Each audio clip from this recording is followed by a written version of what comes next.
তোমরা জানো মহান আল্লাহ আমাদের সবাইকে সৃষ্টি করেছেন। তিনি শুধু আমাদের সৃষ্টি করেননি, সারা বিশ্ব জাহানে যা কিছু আছে সবই তাহার সৃষ্টি।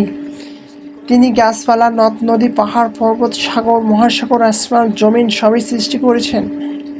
এসব সৃষ্টি করতে তার মোটেও কোনো কষ্ট করতে হয়নি। তিনি এমন ক্ষমতার অধিকারী যে কিছু সৃষ্টি করার ইচ্ছা করলে শুধু আদেশ করেন হয়ে যাও, আর সঙ্গে সঙ্গে ওই বস্তুটি হয়ে যায়।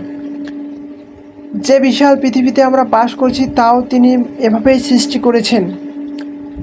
আমরা যে পৃথিবীতে বাস করছি আজ থেকে কোটি কোটি বছর পূর্বে আল্লাহ তাআলা সৃষ্টি করেছেন। পৃথিবী সৃষ্টি করার পেছনে আল্লাহ তাআলার উদ্দেশ্য ছিল এখানে মানুষকে আবাদ করা। তাই বলে কিন্তু পৃথিবী সৃষ্টি করার পরপরই এখানে মানুষ পাঠাননি, বরং মানুষকে এখানে পৃথিবীতে পাঠালে তার জীবন ধারণ করার জন্য যা কিছু প্রয়োজন সর্বপ্রথম এখানে সেই সব জিনিস সৃষ্টি করেছেন। তাই সৃষ্টি হলো গাছপালা, নদ নদী, পাহাড় পর্বত, বন উপবন, সাগর মহাসাগর, নানা রকমের জীব জন্তু পশু পাখি বেঁচে থাকার জন্য প্রয়োজনীয় সব জিনিস। সব কিছু সৃষ্টি করার পর মহান আল্লাহ তাআলা ইচ্ছা করলেন মানুষ সৃষ্টি করার। একদিন ফেরেশতাদের ডেকে তিনি তার ইচ্ছা প্রকাশ করলেন। তিনি বললেন, হে ফেরেশতারা, আমি পৃথিবীতে মানুষ নামে এক মাখলুক সৃষ্টি করতে চাচ্ছি। তারা হবে আমার খলিফা বা প্রতিনিধি।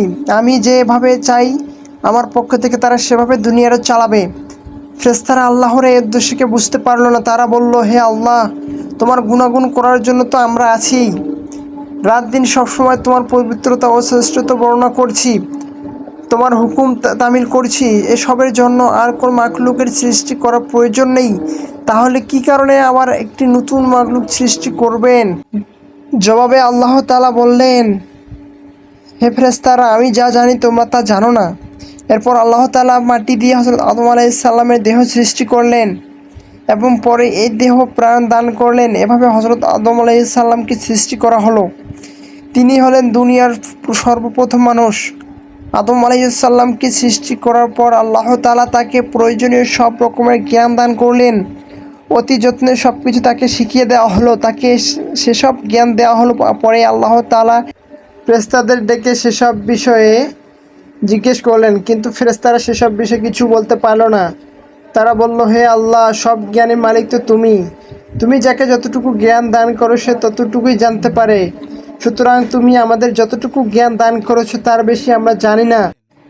ফেরেশতাদের এই জবাব শুনে আল্লাহ তাআলা আদম আলাইহিস সালামকে ডেকে ওই সব বিষয়ে বলতে আদেশ করলেন। তিনি একের পর এক সব বলে দিলেন। ফেরেশতারা বুঝতে পারল যে বিভিন্ন বিষয়ে আদম আলাইহিস সালামকে তাদের চেয়ে বেশি জ্ঞান দেওয়া হয়েছে। তারা একথা বুঝতে পারল যে একটি বড় রকমের উদ্দেশ্য নিয়ে আদম আলাইহিস সালামকে সৃষ্টি করা হয়েছে। এরপর আল্লাহ তাআলা আদম আলাইহিস সালামকে সিজদা করার জন্য ফেরেশতাদের আদেশ করলেন। সব ফেরেশতারাই আল্লাহর হুকুম তামিল করে আদম আলাইহিস সালামকে সিজদা করল, কিন্তু আজাজিল নামক এক জিন তাকে সিজদা করতে অস্বীকার করল।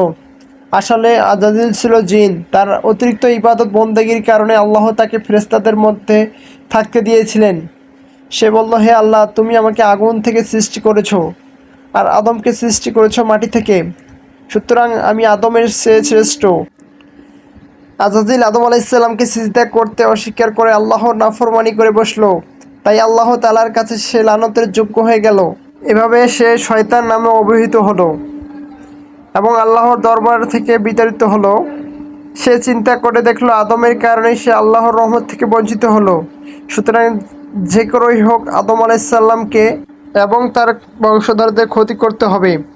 সে অত্যন্ত কাকুতি মিনতি করে আল্লাহর কাছে কিয়ামত পর্যন্ত সময় চেয়ে নিল। আল্লাহ তাকে কিয়ামত পর্যন্ত বেঁচে থাকার সুযোগ দিলেন।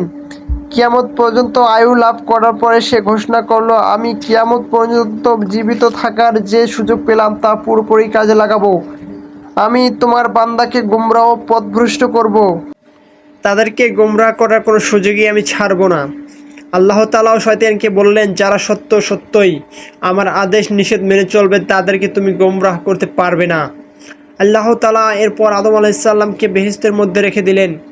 কিছুদিন পর হযরত হাওয়া আলাইহিস সালামকে সৃষ্টি করে আদম আলাইহিস সালামের স্ত্রী হিসেবে বেহেশতে রেখে দিলেন। আল্লাহ আদম ও হাওয়া আলাইহিস সালামকে উভয়কে বললেন, তোমরা যেভাবে ইচ্ছা বেহেশতে বসবাস করো, তবে একটি গাছ দেখিয়ে বললেন, এই গাছটির কাছেও যেও না। আমার এই আদেশ না মেনে এই গাছের কাছে গেলে তোমরা আমার হুকুম অমান্যকারী জালেম বলে গণ্য হবে। আদম ও হাওয়া আলাইহিসসালাম আল্লাহর হুকুম মেনে নিলেন এবং মহাসুখের জান্নাতে বাস করতে থাকলেন।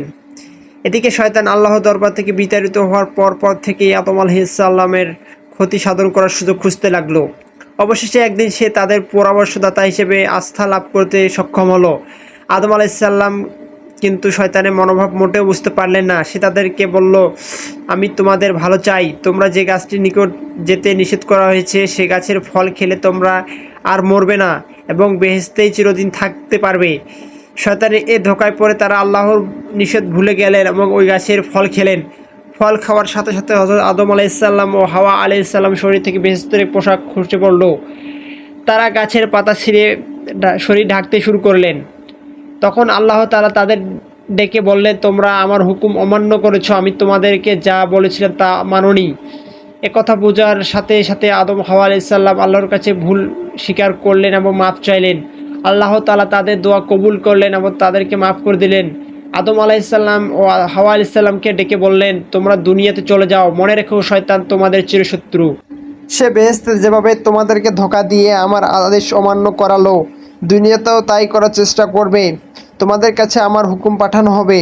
আমার হুকুম মতো চললে শয়তান তোমাদের কোনো ক্ষতি করতে পারবে না। এরপর হযরত আদম আলাইহিসসালাম ও হযরত হাওয়া আলাইহিসসালামকে দুনিয়া পাঠিয়ে দেওয়া হলো।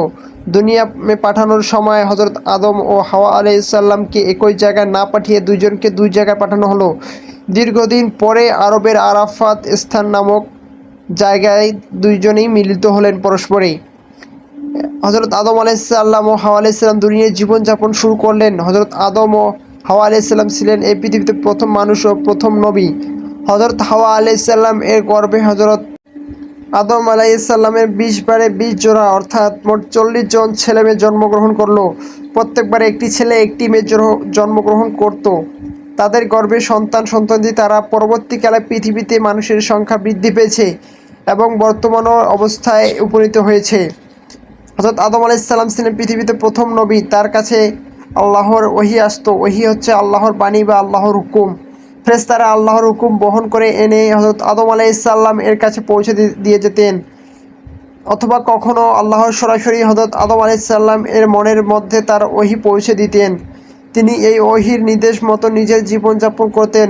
স্ত্রী ও ছেলেমেয়েদেরকেও সেইভাবে জীবনযাপন করতে আদেশ করতেন। তার ছেলে ও মেয়েরা, নাতি নাতনিরা যাতে আল্লাহকে ভুলে না যায়, সেই সবাই আল্লাহর হুকুম মতে চলে তিনি সেদিকে খেয়াল রাখতেন। তাদেরকে আল্লাহর হুকুম বোঝাতেন এবং তিনি সে অনুযায়ী জীবনযাপন করতেন। কুরআন ও হাদিস থেকে জানা যায় হযরত আদম আলাইহিসসালাম 960 বছর পৃথিবীতে বেঁচে ছিলেন।